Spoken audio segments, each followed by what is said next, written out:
Any government that does default is always better for it, but they're not recent examples because in Latin America, the U.S. will simply assassinate anyone, the leaders of anyone who tries to do that. So it's very difficult. Even Greece never defaulted. It should have. The head of Syriza upset all of us who were over there in Greece working with him when they agreed to pay the debts instead of just refusing. So in modern times, I can't think of any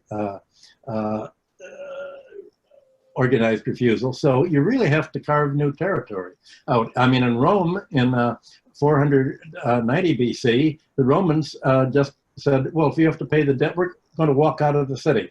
And you had the secession of the plebs. And they just walked out so that Rome couldn't mount an army, and was left without anyone until they negotiated some kind of a settlement.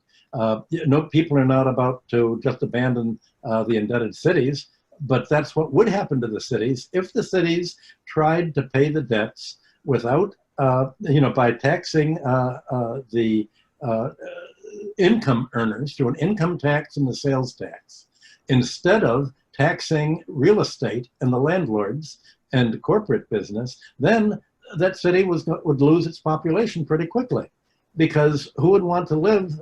You couldn't afford to live in New York, or you cannot afford to live in any city that has to bear the cost of the coronavirus by income tax or sales tax. So it's almost like a slow motion walkout, secession of the plebs by that. And the cities should realize we're not going to commit economic suicide to pay the 1%.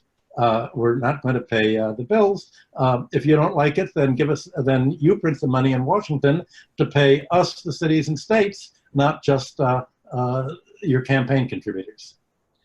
But what consequences, Michael, could cities expect if they did this? What disadvantage might they suffer? Because this is what politicians are going to be worried about, and it's the excuse that they're going to give for not doing what you prescribe.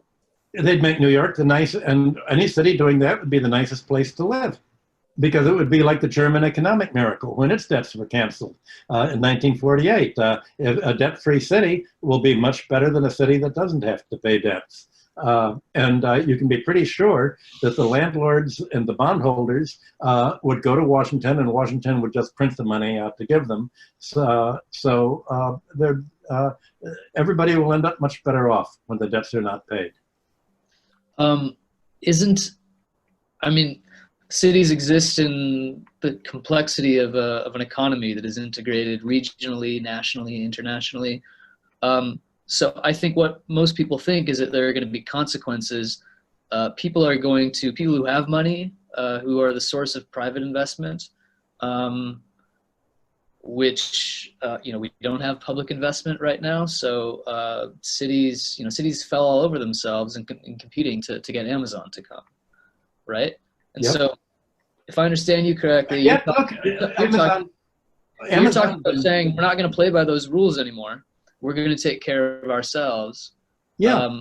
But then private capital can react and respond. And I think it's out of the fear and ignorance of what they'll do, which could hurt the cities, and what cities can do to protect themselves, that you have a lot of politicians, local and state elected officials, saying, I'm going to follow Alexis Tsipras. We're just going to put our heads down and keep playing the game. Well, cities never have to give special tax breaks to companies like Amazon. And look at how much better New York is for not having Amazon move in. Remember, AOC was opposing Amazon, and now you have someone running against her saying, oh, gee, look, we're all broke because Amazon didn't move in. But we're not broke. Other companies all moved in. They say, hey, if Amazon wants to move there, it turns out Long Island City is a great place. They all moved into Long Island City, and you didn't need Amazon. You had all these other companies that actually pay taxes. So New York's done much better by not kowtowing for the big firms and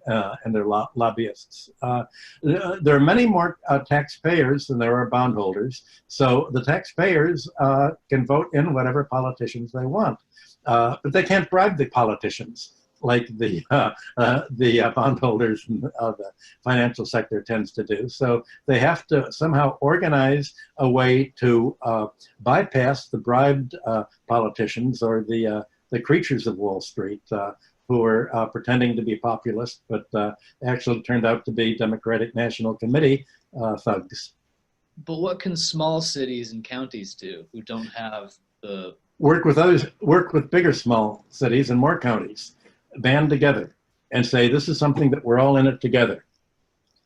You know, so that maybe a small upstate New York county that's already pretty broke can't do very much. But if it works with a whole other bunch of other counties and tries to mobilize a large statewide group, then they can get together and just say, we're not going to turn over the revenue to the state or to the government.